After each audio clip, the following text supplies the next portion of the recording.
Hi everybody, this is Melissa from gettingallmyducksinarow.blogspot.com, and it's time again for Monday Mingle.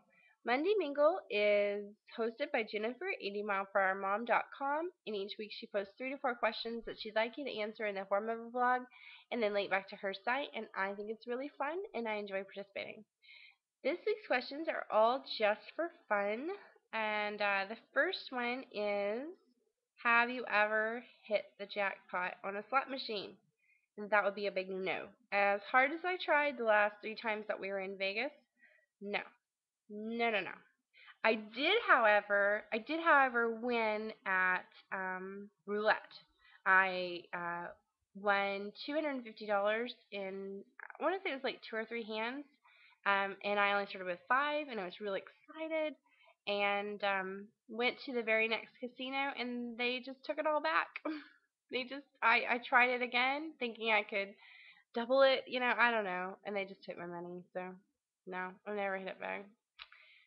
The second question is, I don't have the questions pulled up. The second question is, whose side of the family is the nuttiest, yours or your spouse's? And I'm going to say they're both pretty nutty. They both have their own quirks, things that, other people look at you and think, really? Really? Is that what you do? Um, the On my side of the family, I think the one that I get the most looks for is the fact that my mother is called Mama, my grandmother is called Grandma, and then my great grandmother is called Mother. And that's always pretty confusing for people because, she's always been Mother to me. I've never known her as anything else. So in conversation, I will just refer to her as Mother, and people think that I'm talking about my mother, and it gets very confusing. But she's the matriarch of her family. I'm not sure who started it, but that's how it's always been for me. So I don't know any different. And my husband's side of the family, they have their own little things too. I'm real big into tradition. I think Thanksgiving is for um, turkey and stuffing, or turkey and dressing, and they do a lot of soups and sandwiches and all kinds of things that are more, they don't seem Thanksgiving-y to me. So everybody just has their own things. And who's no number 3 is, would you have plastic surgery? Absolutely. If I could afford it, I would fix all of the things that my children have broken. Everything that is not where it should be, not as tight as it should be, high as it should be, flat as it should be. Every single thing I would fix. I would go back and fix what breastfeeding and childbirth and being pregnant have done to my body. Absolutely. Yes, I would. So, okay, well, that's this week's Monday Mingle. 3 easy questions. Answer them for the blog, and then link back to Jennifer's site. And again, it's fun, easy, and you know, just come join in. You ought to do it. So, I'm going to use the second part of my video for show and tell. I have just gotten back from St. Louis, and I had some awesome mail waiting for me. I had a few samples, and then I had this book right here. And this is the Busybody book for the academic year of August 2010 and 2011. And I am thinking that this is going to be a godsend for me. The book is split up into different sections, and this is the second section in the book that I'm going to show you right here. And this is the weekly grid format, and it'll have the month. Let's see that you guys can see that. It'll have the month right here, and the week.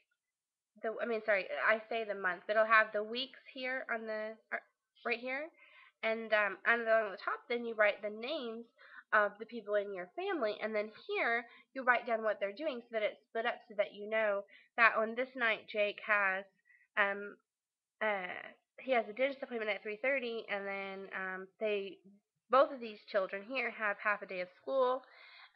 4 o'clock baseball field, 3, and also art class at 1 o'clock.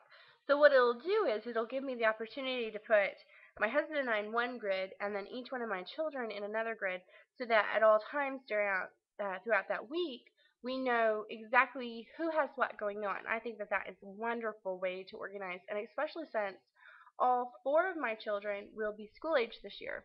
Miss Maddie's only 3, but she's going to be going to a Christian school, and they start at K3. It's a preschool program, 2 days a week. But what will happen is, once we get past, well, even in August, it'll start in August because they'll have back to school nights, and then they'll have fundraisers, and then the next month they'll start um, all kinds of programs and activities, and I think this will be a really good way to organize and to make sure that my husband and I are on the same page as to who has what going on that week. And I think it'll be really good for the grandparents when they call and say, does do any of your kids have anything going on this month? It'll be really easy instead of going to the fridge and digging through the notes, and I'll have it right here with me. I think this will be a great way to help me organize. And then the second thing that it has are to-do lists. And I think that that's another great way to organize because sometimes I'll think, oh, well, I need to do this, this, and this, and it has to be done before the end of the month. But I lose my notes, stick them in my pocket and wash them, or stick them in my purse, and it's never coming out of there. So I just think it's wonderful. And then the other cool thing is this right here because it has the month at a glance. So, say that I know that something is coming up in November or December, and we're only in August, I can write it down here, and then I can look at when I flip the page to the next month, I start the first week of the next month, and I can look here and say, oh yeah, I do remember that we have that, that, and that I can write them in. So, again, this is a busybody book, and I'll make sure to link to their website so that you guys can check them out. I think that it's going to be a godsend for me. I think it's going to be an awesome way to keep organized.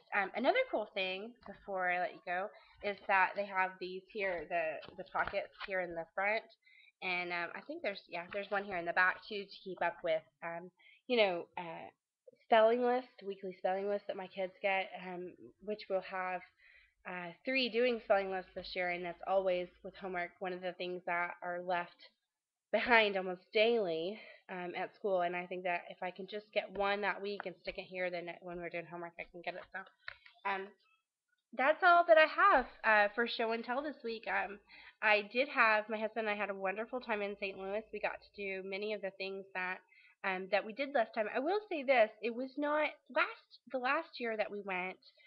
Everything kind of fell into place. It just happened kind of magically. We went to this restaurant. It was wonderful. We went to the concert in the park, and they had awesome drinks and awesome food. And we went into it thinking that we were going to be able to recreate last year's vacation. And I just want to say you can't do that. It's been a year. It doesn't seem like that for us, but of course for the businesses that we frequented, it had been a year and they changed some things up. So I think that next year when we go into it, we're going to go into it with a mindset that, while we will be able to go to the concert in the park, that the food and the drinks might be different. And when we go to certain restaurants, they might have taken things off of the menu as restaurants are prone to do. My husband went into Square One thinking that he was going to be able to get a bison burger that he got last year, and it had become a weekly special, and it wasn't the week that we were there. So, and then the grazing plate that I had, they mixed up the cheeses and went for a blue cheese, and while it did taste pretty good, it wasn't exactly what I was expecting. So I think that I would caution you, if you ever go someplace and it's wonderful, just go to it the second time thinking, it really has been a while and things might have changed. So we did get to go and see the St. Louis Cardinals play, and that was pretty exciting. I've never been to a baseball game, and I was really excited because I was able to follow the game. I'm not a very big sports person, so I can't follow um, golf. I don't understand golf. I can't follow football to save my life, but baseball's pretty easy, and they were really exciting. The girls were shooting T-shirts into the crowd, and they were doing cheers and chants and waves, and it was just a lot of fun. So, if you guys are ever in the St. Louis area, I would definitely recommend the Park Avenue Mansion and Bed and Breakfast. Mike and Kathy were fantastic. And the Square One Brewery, it's a microbrewery. They do their own beer, and McGurk's Irish Pub, that was another great one.